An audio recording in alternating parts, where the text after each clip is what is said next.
grass. Love on my life, it's always gonna last. Mama love it when I'm going to class, and you know every trial and test, yes, I'ma pass. 40 days, 40 nights, heat fast. Always by my side, always down the ride. That's why I call your name. Hi everyone, I am coming before you right now with more financial freedom tips with Ahayah. Today's subject matter is going to be the secret of knowing the Most High's purpose for money. Okay, it's a secret, but it's not. Okay.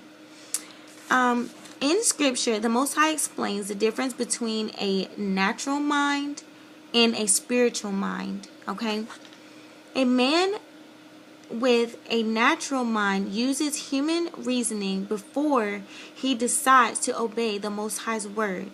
A man with a spiritual mind begins by obeying a scriptural command.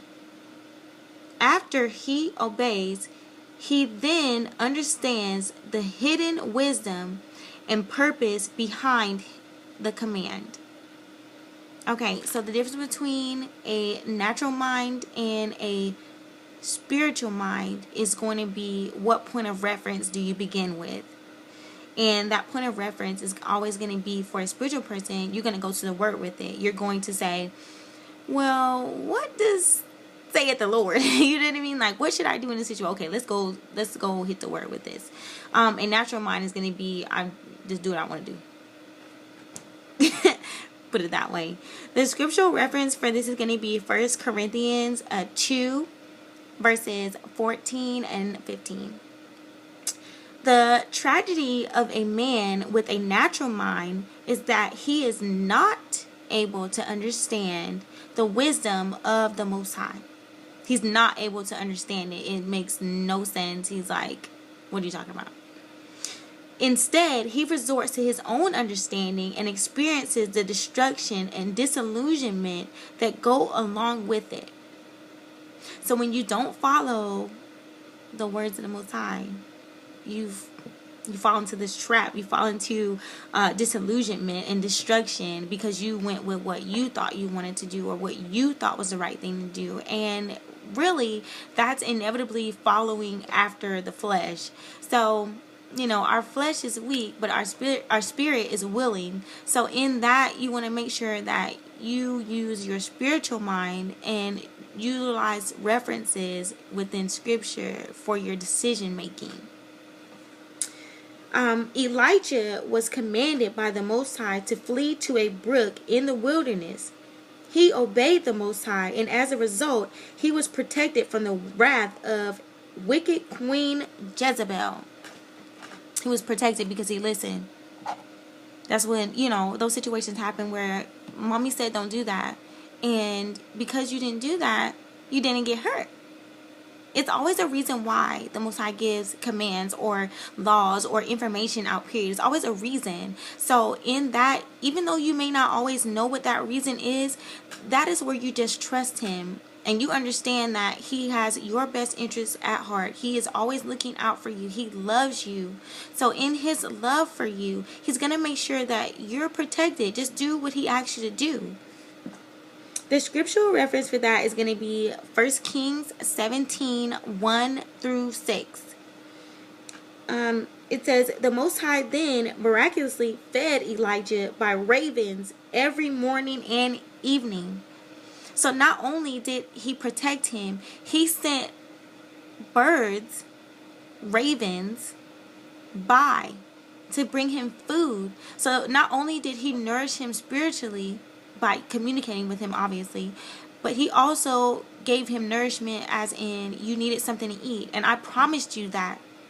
So Elijah remembered his promises as well. If you do your part, you will receive the blessing. You will receive the promises. And that is what part of what he promised us. So that shows his faith. That shows his trust. And that also shows his meekness for the simple fact that he was obedient to what he said out of, you know, not complete, I mean, well, yes, out of fear, because, you know, we're not, you know, to be unfearful. But you know what I mean? Like, he understands that, you know, the Most High has mercy upon us. And he could destroy us at any second. So in that, you know, Elijah did the right things.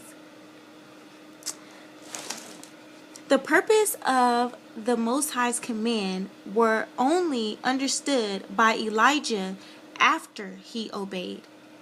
Okay, so he didn't really understand what the Most High was doing for him until after he obeyed what he told him to do. And sometimes that is, what it takes. You got to just walk by faith and not by sight, and trust that he has your best interest at heart. So he didn't really understand what was going on until after the fact.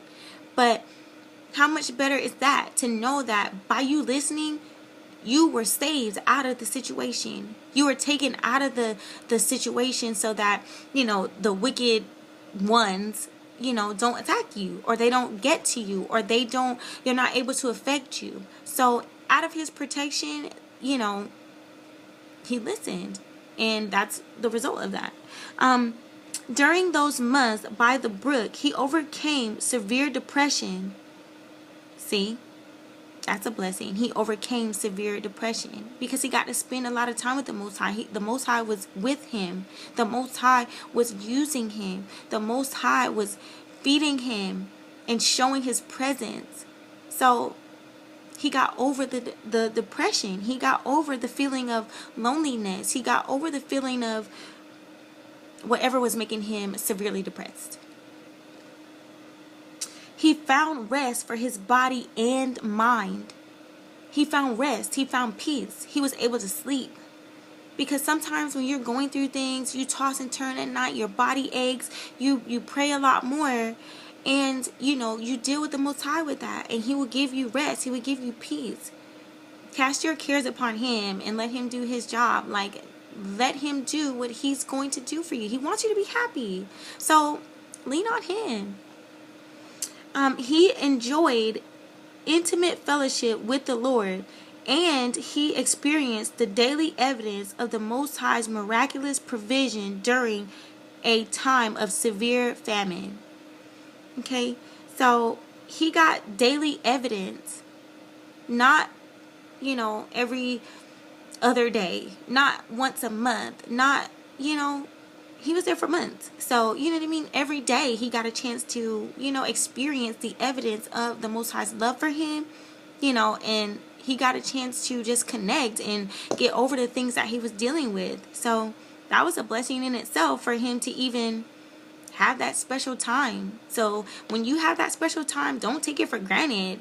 It is said that when you're alone, that's a blessing. It's not a bad thing because you have time to spend with the Most High. You have time to spend with Christ. You have time to work on yourself and, correct the things that you want to correct. But also you have time to, let him use you and let him guide you and let him, just be his vessel. So you don't know what doors may open through that. So it's very, very good advice. Soon, however, the brook dried up, and although the Most High could have miraculously provided more water, he used this lack of provision as a signal for Elijah to change direction. Okay, so instead of him filling that brook back up, as he could have, he used that for a signal. Hey, okay, the brook has dried up.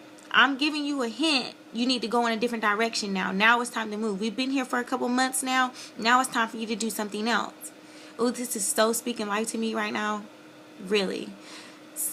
Hey, I'm not exempt. I just want to say that I am not exempt to, anything that, comes forth, because it is still the Spirit. It is still him utilizing it. I'm not exempt from that. So true. Anyway, the Most High commanded him to go to Zarephath. I guess that's the name of a city. Again, Elijah obeyed the Most High, and later he understood the Most High's purposes for the move. So once he got to the new city, he understood the purpose of that move. So sometimes you have to just trust him, make that move, and then realize the purpose, and then realize, or then understand, or then let him show you why he asked you to do that. So I guess for me, I feel as if, when the Most High gives me direction, or, he comes to me and says, I want you to do this, or I want you to do that, and you just do it. It's kind of like okay, I'm gonna do it, and I'm not gonna be afraid either. I'm not gonna be scared. I'm not gonna be worried about it, because I know that you got my back and I trust you all the way, wholeheartedly, no doubt. A little bit of my story is I have literally driven across the country about 3 or 4 times, from Virginia to California, from California to Atlanta, to from North Carolina to California. You know what I mean? I've done that a few times, and it is about 3 days journey. And there's a lot of rest stops in between and things of that nature. We can get great pictures, and it's awesome to get a chance to sightsee in that way.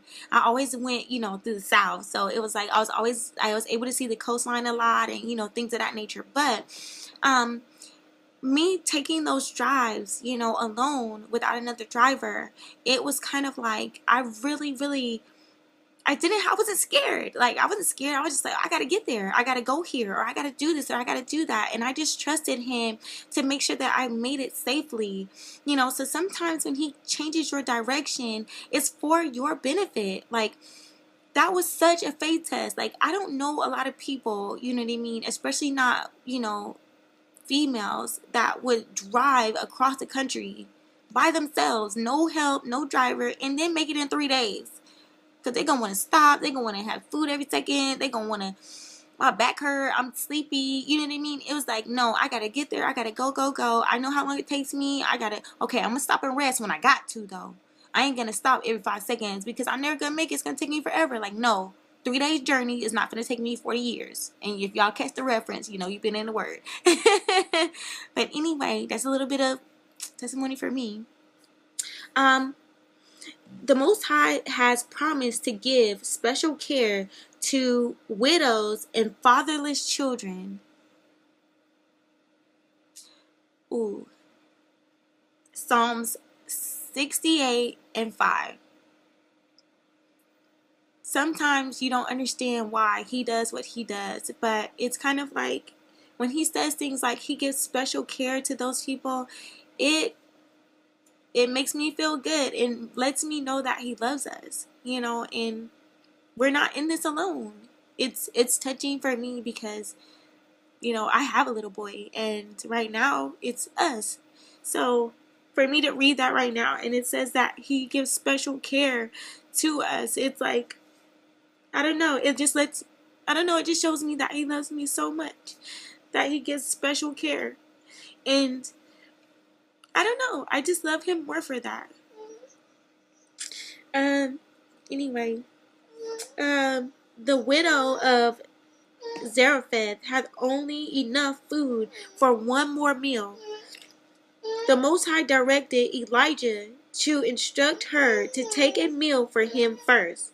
She obeyed, and because she did, the Most High miraculously multiplied her food.